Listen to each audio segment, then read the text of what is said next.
siapa yang keluar dalam rangka memenuhi kebutuhan saudaranya muslim, lalu kebutuhan saudaranya tadi dipenuhi, maka pahalanya seperti haji dan umrah.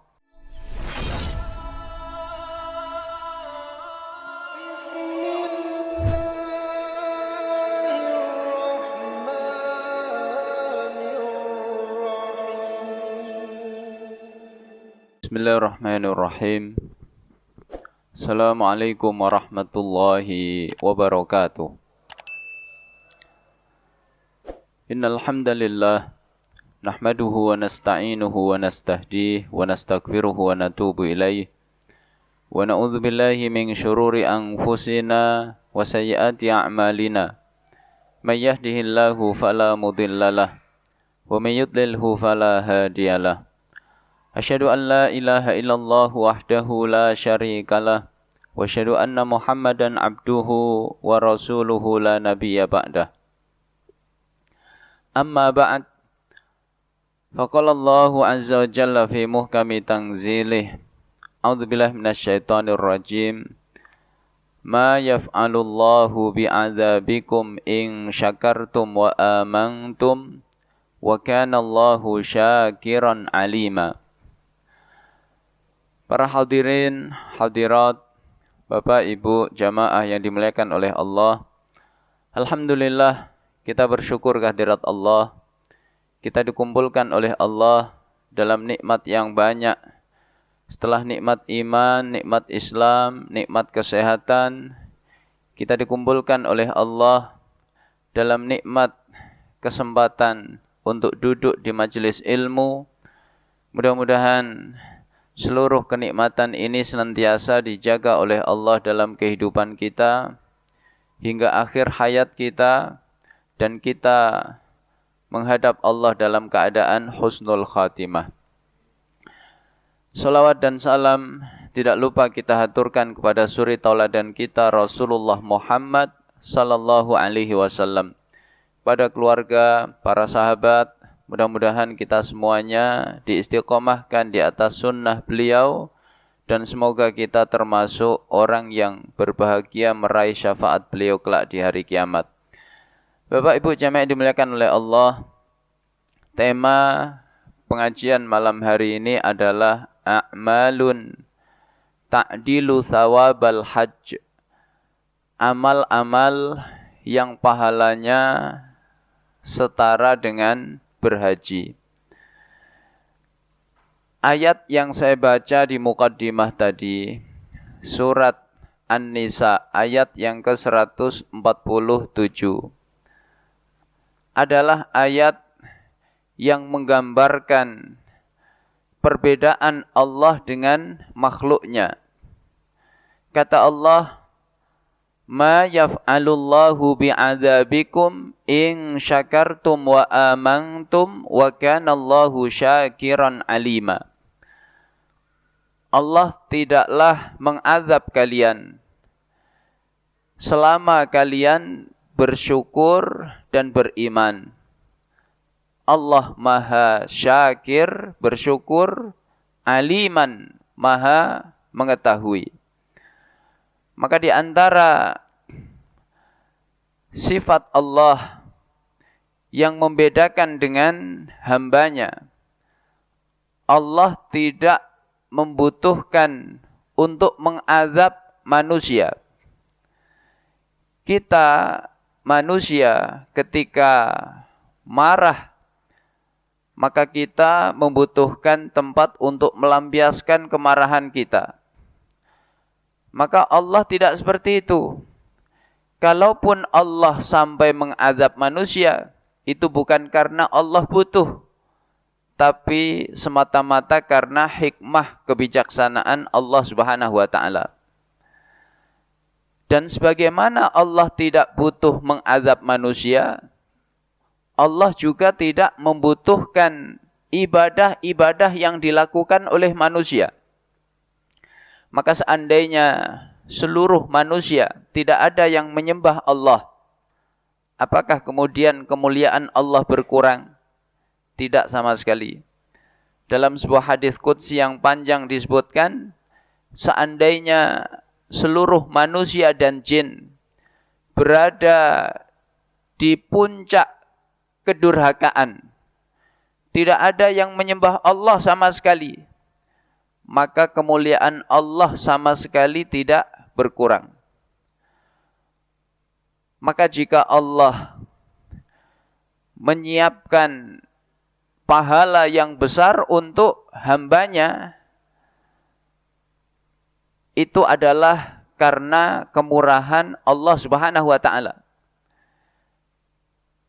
Allah siapkan untuk kita pahala yang besar, surga beserta isinya, atas ibadah-ibadah kita ya, yang barangkali nilainya tidak seberapa di sisi Allah Subhanahu wa ta'ala.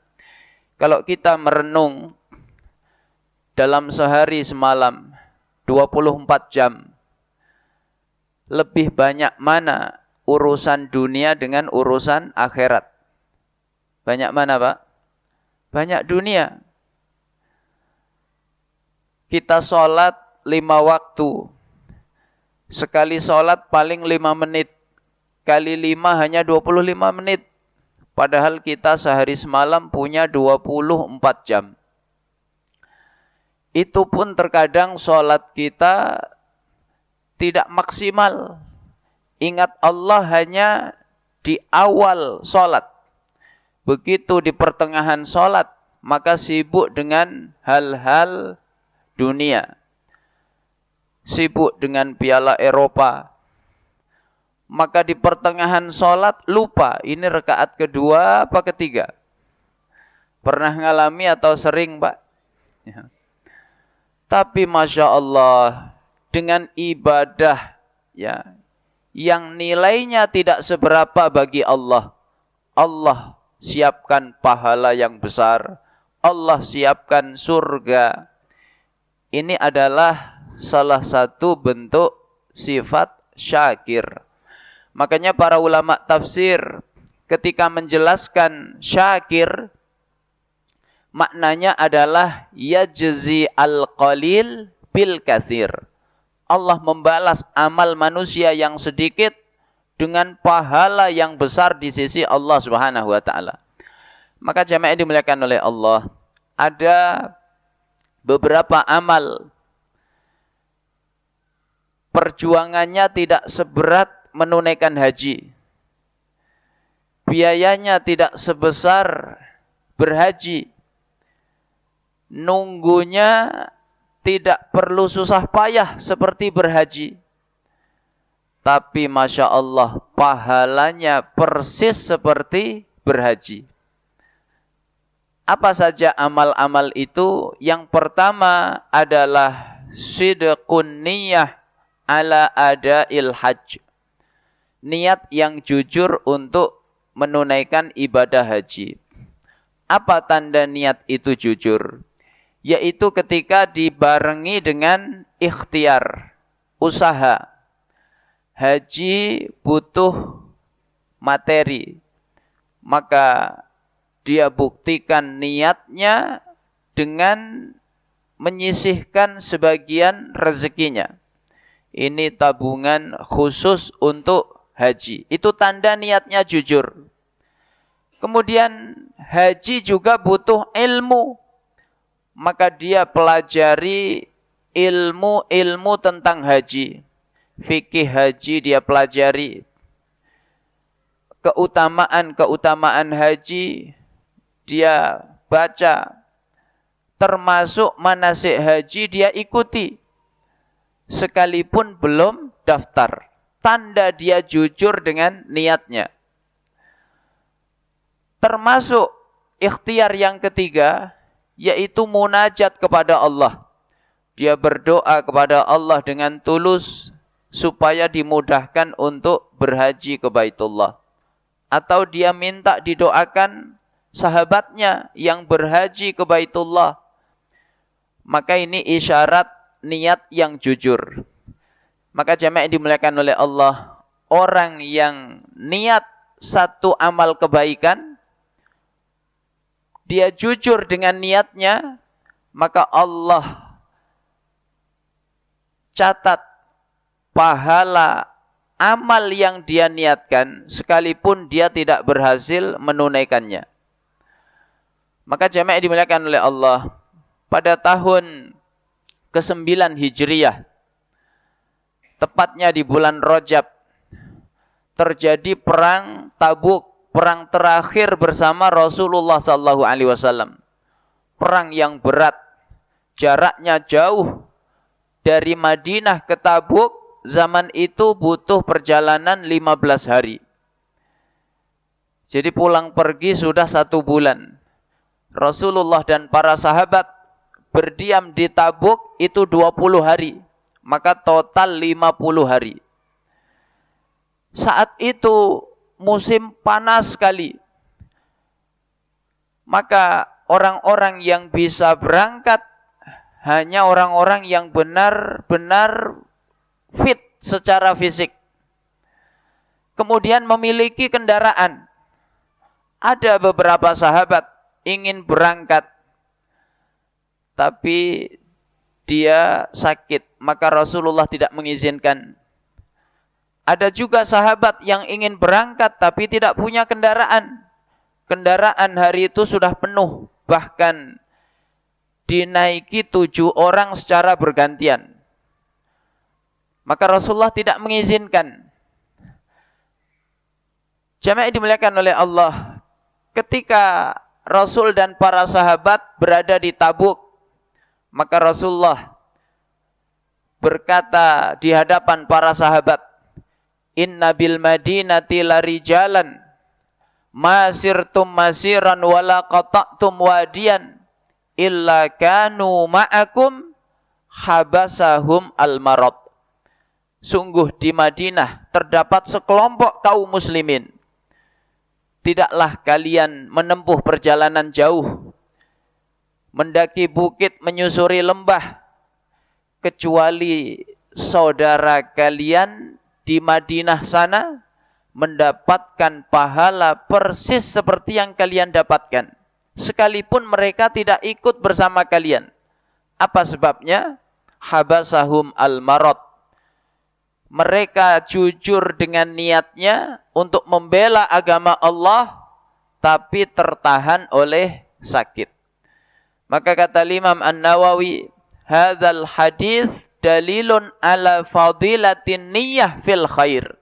Hadis ini menunjukkan keutamaan niat melakukan kebaikan. Orang yang niat melakukan kebaikan, dia jujur dengan niatnya, maka dia mendapat pahala kebaikan yang dia niatkan sekalipun tidak berhasil menunaikannya. Ini berlaku pada seluruh kebaikan, tidak cuma haji. Bapak, Ibu niat qiyamul lail, jujur dengan niatnya. Sebelum tidur sudah pasang alarm jam 3.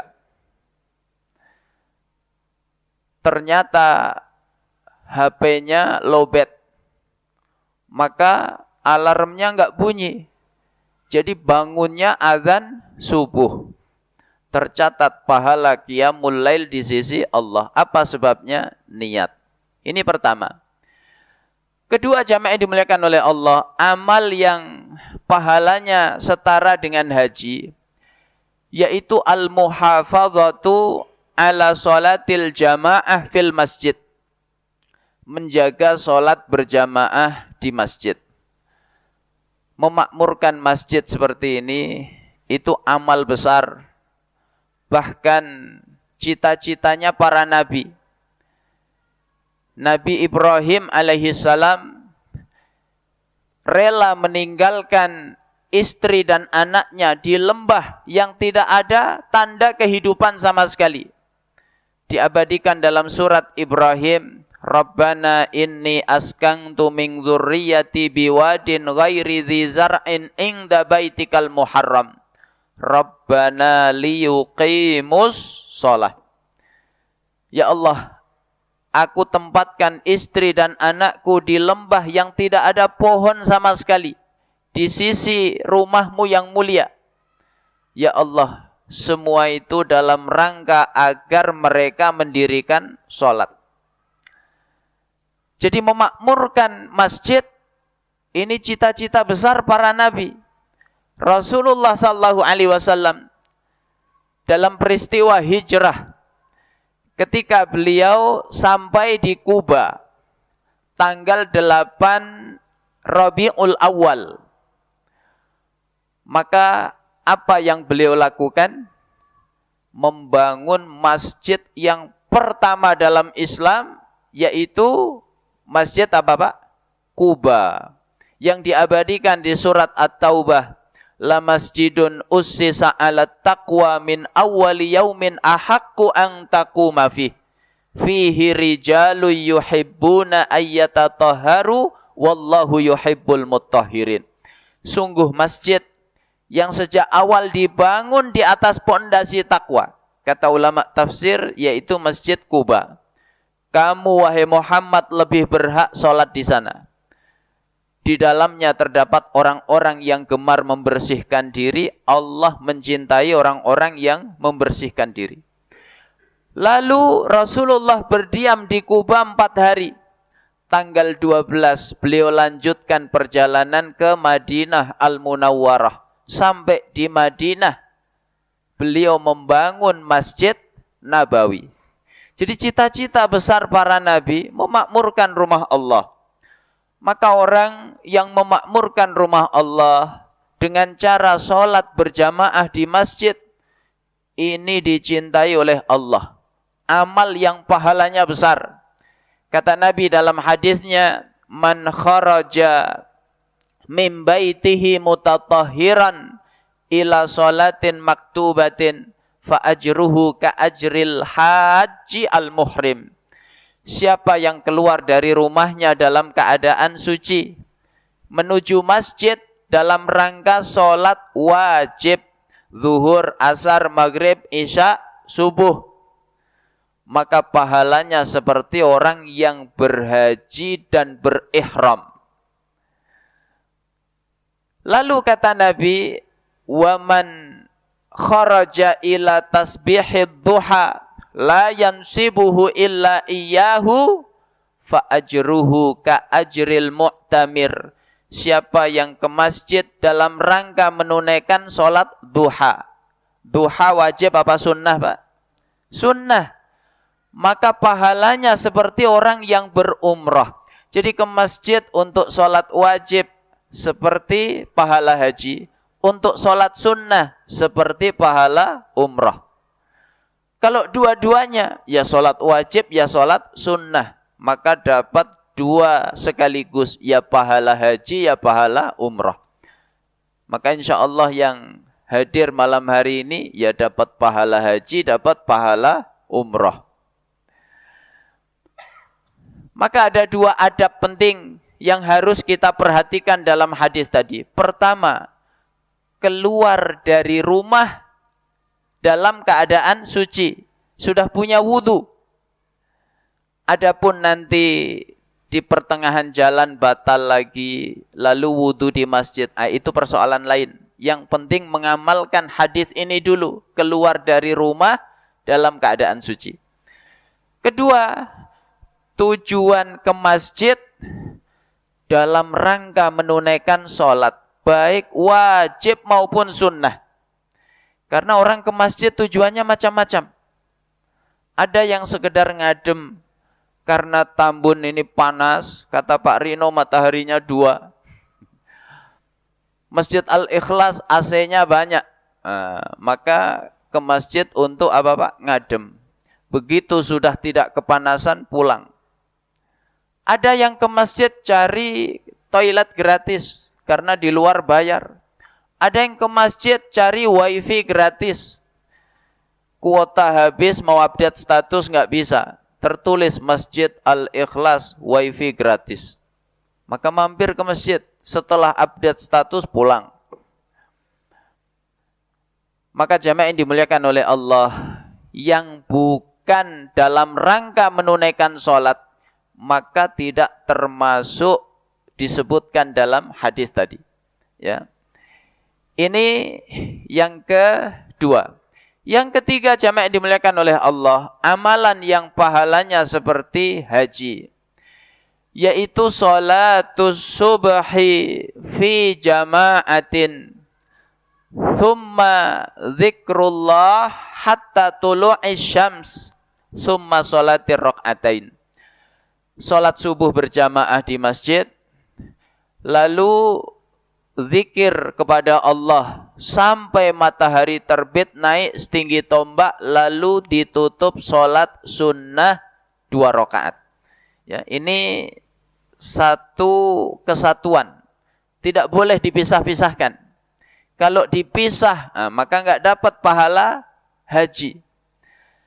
Rasulullah mengatakan dalam hadis diriwayatkan oleh Imam At-Tirmidzi, man shallal ghadata fi jama'atin thumma qa'ada yadhkurullah hatta tulu'is syams thumma yusallir rak'atain kana lahu minal ajri ka ajri hijjatin wa umratin tammatin.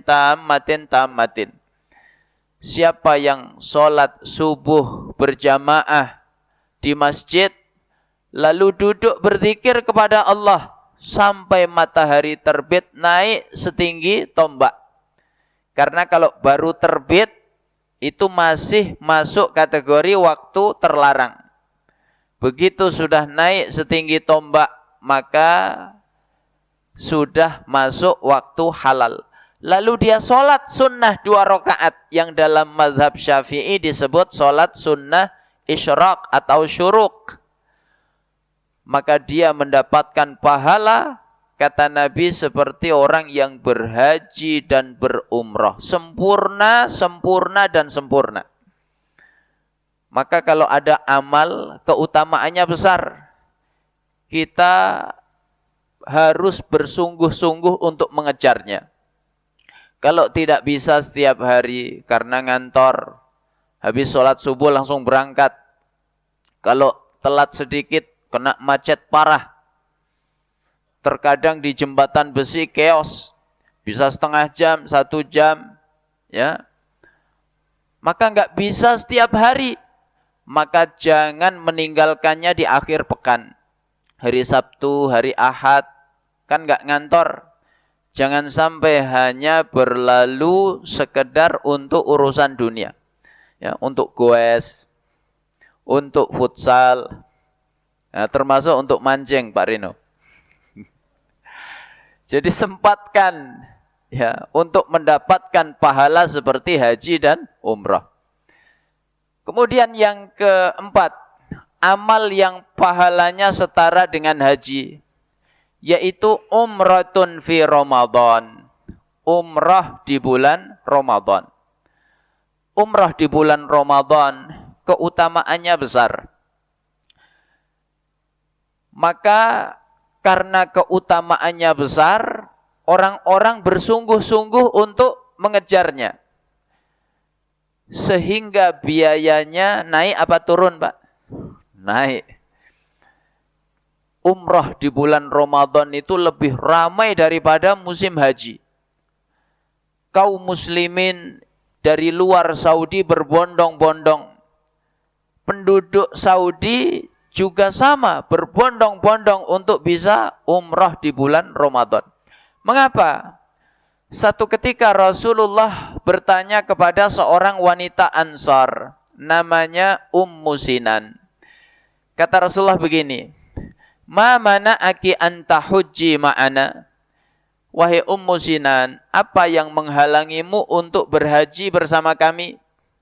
Maka beliau menjawab, ya Rasulullah, saya punya 2 ekor unta.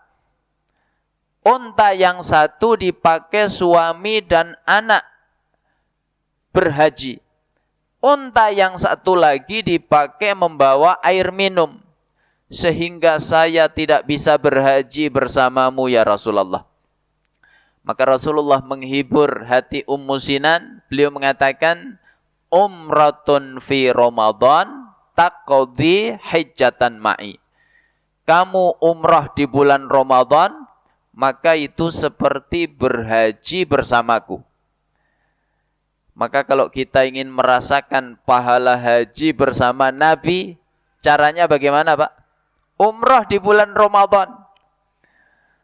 Maka amal yang keutamaannya besar, sekalipun biayanya agak mahal, nah itu penting untuk diperjuangkan. Terkadang kita untuk perkara yang tidak ada urusannya dengan pahala, sekedar ingin merasakan libur akhir tahun di Eropa, rela nabung berbulan-bulan. Ingin sekedar lihat menara Eiffel di Perancis, maka nabung berbulan-bulan. Mengapa untuk satu perkara yang keutamaannya begitu besar, seperti pahala berhaji bahkan bersama Nabi, mengapa kita tidak bersungguh-sungguh untuk memperjuangkannya? Ya, ini yang keempat. Yang kelima, jemaah dimuliakan oleh Allah, yaitu zikrullah ba'da sholatin maktubah. Berzikir kepada Allah setelah menunaikan sholat fardu. Zikir ini amal yang dicintai oleh Allah. Sekalipun ringan, tapi pahalanya besar. Maka kita sering mendengar hadis ini. Kalimatani khafifatani alal lisan, thaqilatani fil mizan, habibatani indar rahman, subhanallah wa bihamdih subhanallahil azim. Dua kalimah ringan di lisan, tapi berat timbangannya di mizan. Dicintai oleh Allah yang Maha Rahman. Apa dua kalimah itu? Subhanallah wa bihamdih subhanallahil azim. Jadi zikir ini ibadah yang sangat dicintai oleh Allah. Sekalipun mudah mengerjakannya, tapi pahalanya besar di sisi Allah. Maka jemaah dimuliakan oleh Allah, satu ketika sekelompok orang-orang fakir itu datang menghadap Nabi. Mereka iri, mereka cemburu dengan saudara mereka yang kaya raya. Tapi ingat, kecemburuan mereka, irinya mereka itu bukan dalam masalah dunia.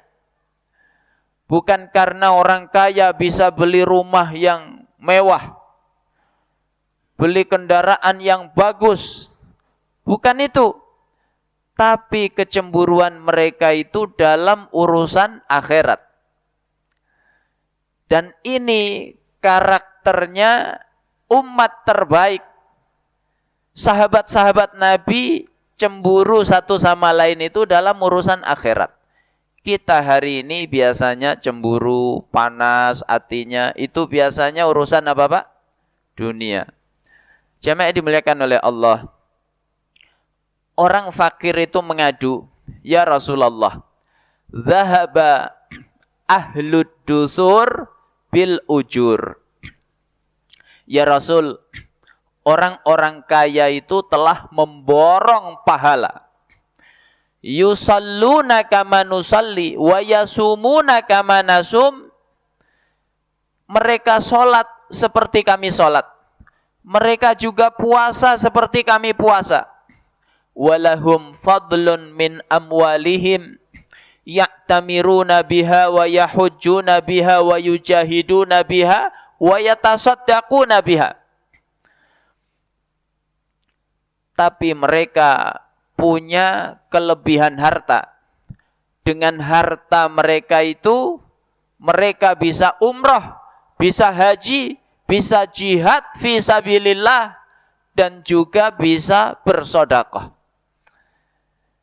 Maka Rasulullah menghibur hati orang-orang fakir tadi. Kata beliau, ala ukhbirukum bi amrin idza fa'altumuhu adraktum man sabaqakum. Maukah kalian aku beritahu satu perkara? Kalau kalian kerjakan perkara ini, maka kalian bisa melampaui mereka. Apa itu? Kata Nabi, tusabbihunallah wa tahmaduna wa tukabbiruna ba'da kulli salatin salasan wa salasin. Yaitu kamu bertasbih, bertahmid, bertakbir setiap selesai sholat 33 kali. Jamaah yang dimuliakan oleh Allah, maka hati orang-orang fakir seketika terhibur dengan nasihat Nabi ini. Mereka bahagia, apa sebabnya? Sekalipun duit sedikit, tapi bisa beribadah yang menyamai ibadahnya orang-orang kaya. Seperti umroh, haji, jihad, dan sedekah. Mereka pun pulang dengan hati bahagia. Tapi kebahagiaan mereka tidak lama. Karena ternyata hadis ini juga didengar oleh orang-orang kaya. Maka orang-orang kaya mengamalkan hal yang sama. Setelah sholat mereka juga berzikir kepada Allah. Orang-orang fakir tadi kembali cemas. Mereka menghadap Nabi. Ya Rasulullah, ternyata orang-orang kaya juga mengamalkan hal yang sama. Maka Rasulullah kemudian mengatakan, "Dzalika fadlullahi yu'tihi mayyasha."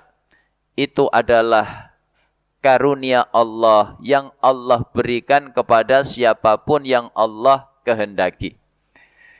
Jadi tetap enak miskin apa kaya, Pak?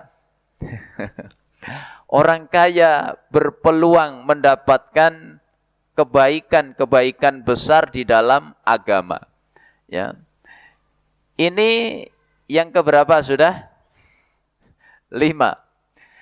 Yang keenam, jamaah yang dimuliakan oleh Allah, yaitu musa'adatu al-fuqara wal masakin. Ya, atau qada'u hawaijin nas, memenuhi kebutuhan manusia. Ya, saudara kita kaum muslimin yang membutuhkan. Kalau tadi dari awal sampai 5 isinya hablum minallah. Nah, yang keenam ini adalah hablum minan nas. Takwa itu seimbang 2 dimensi. Hablum minallah baik, hablum minan nas juga baik. Jamaah dimuliakan oleh Allah, memenuhi kebutuhan saudara kita yang beriman itu amal mulia yang dicintai oleh Allah Subhanahu wa taala. Terkadang sebagian kita hanya fokus sholat, ngaji, zikir, hanya sibuk dengan hablum minallah saja. Padahal surga itu tidak cuma dihiasi hablum minallah, tapi juga hablum minan nas. Maka satu ketika Al-Hasan tawaf.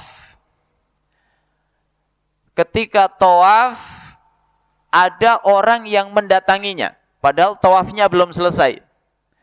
Kata orang itu, "Ya Aba Muhammad, idhab ma'i ila hajati fulan."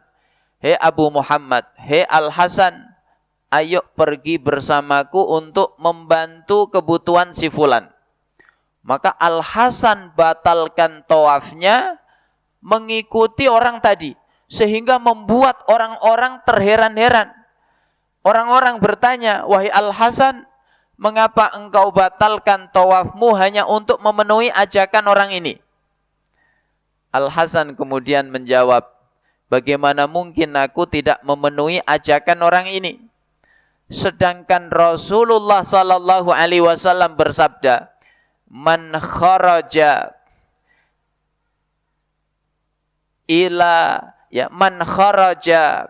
fi hajati akhihil muslim faqudiyat hajatuhu fa ajruhu ka ajril haji wal umrah." Siapa yang keluar dalam rangka memenuhi kebutuhan saudaranya muslim, lalu kebutuhan saudaranya tadi dipenuhi, maka pahalanya seperti haji dan umrah. fa illam tuqadha hajatuhu fa ajruhu ka ajril mu'tamir. Tapi kalau tidak bisa memenuhi kebutuhan saudaranya, maka pahalanya seperti umroh. Kan enggak setiap kita punya rezeki yang berlimpah, sanggup membantu kebutuhan saudara kita. Butuh apa? Anak mau sekolah, nih. Butuh apa? Bayar listrik, nih. Butuh apa? Bayar kontrakan, ini. Enggak setiap orang bisa seperti itu. Ada yang hanya bisa membantunya dengan doa. Maka itu pun tetap berpahala. Seperti apa pahalanya, Pak? Umroh. Maka kata Al-Hasan, aku telah mendapatkan pahala seperti haji dan umroh, lalu aku mengulangi tawafku. Ya. Jadi membantu seorang mukmin itu dicintai oleh Allah Subhanahu wa taala. Maka dalam mimpinya Imam Abdullah ibnu Mubarak, ulama besar di abad kedua Hijriah. Ya, saat itu beliau sedang berhaji, mabit di Mina. Ya, jamaah haji mabit di Mina. Itu tanggal berapa saja, Pak? Tanggal 8 Zulhijjah. Kemudian tanggal 10, 11, 12 ya, yang mengambil nafar awal dan 13 yang mengambil nafar tsani. Saat beliau mabit di Mina, beliau bermimpi, ya, meskipun mimpi ulama itu bukan sebuah dalil yang qat'i, tapi mimpi ulama itu, kata para ulama, minal mubasyirat, kabar gembira. Beliau bermimpi melihat dua malaikat berbincang seputar ibadah haji. Kata malaikat yang satu, siapa yang ibadah hajinya tahun ini diterima oleh Allah Subhanahu wa taala? Malaikat yang satu menjawab, tidak ada satupun yang diterima oleh Allah ibadah haji manusia tahun ini. Tapi karena ada seseorang yang bernama Muwaffaq Al-Iskafi Asyami. Siapa dia? Dia tukang sol sepatu dari kota Damaskus. Dia nabung untuk berhaji. Tabungannya sudah cukup, tapi dia mendapati tetangganya yang muslim masak bangkai. Ya. Bangkai itu halal apa haram, Pak? Haram. Kalau ada seorang muslim sampai masak bangkai, itu berarti dia dalam keadaan darurat. Maka dia berkata, ini haram bagi Anda, tapi halal bagi saya. Apa sebabnya? Sudah berhari-hari dia menahan lapar, tidak mendapati makanan apapun kecuali bangkai itu. Maka dia memasaknya, dia memakannya. Akhirnya tukang sol sepatu ini merasa iba, merasa kasihan. Maka tabungan hajinya diserahkan kepada tetangganya yang miskin tadi. Maka dengan itu ibadah haji manusia diterima oleh Allah Subhanahu wa taala. Ya.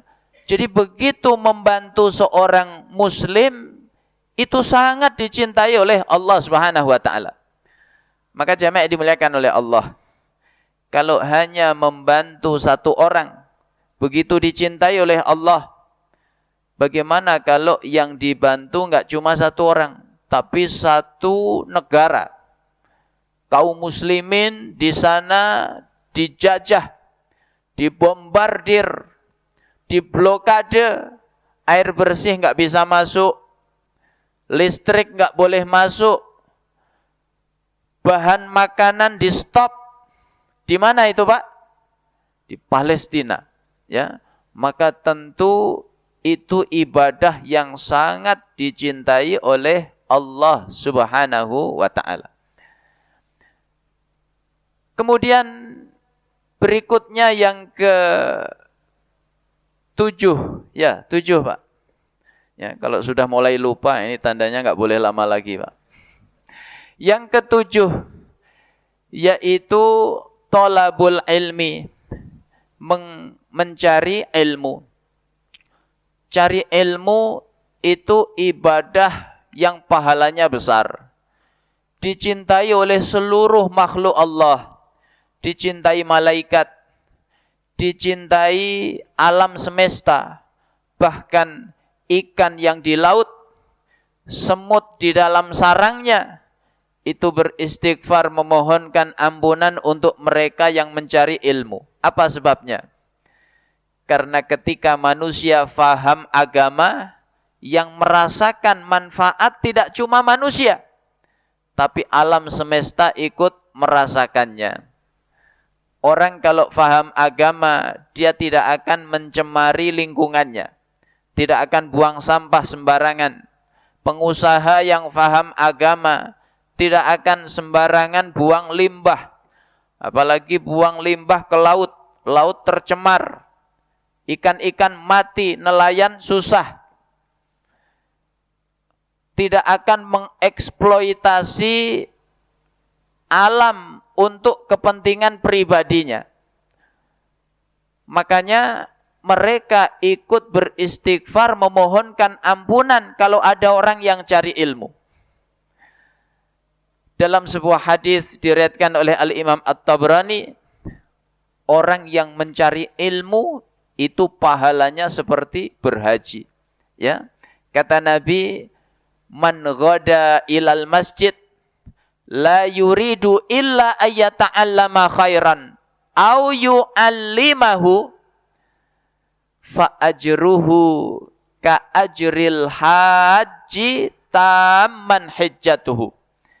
Siapa yang keluar menuju masjid, tidaklah dia keluar kecuali dalam rangka mempelajari kebaikan atau mengajarkan kebaikan. Maka pahala yang dia dapat seperti orang yang berhaji, bahkan kata Nabi sempurna hajinya. Ya. Ini yang ke-7. Terakhir yang ke-8. Kalau tadi yang kita bahas bapak-bapak semuanya, yang terakhir ini untuk ibu-ibu. Yaitu bakti kepada suami. Satu ketika Asma binti Yazid menghadap Rasulullah. Asma ini mewakili para wanita. Asma bertanya, ya Rasulullah, Allah mengutusmu itu tidak hanya untuk laki-laki tapi juga untuk wanita. Kami melihat laki-laki punya segudang kelebihan. Mereka bisa berjamaah ke masjid, mereka menjenguk orang sakit, mereka menghadiri jenazah, ya. Mereka umroh, haji, jihad. Sedangkan kami para wanita ya Rasulullah hanya masak, hanya mengurus anak-anak, hanya menjadi tempat pelampiasan syahwat suami kami. Ya Rasulullah, apakah kami bisa menyamai pahala yang diperoleh oleh laki-laki?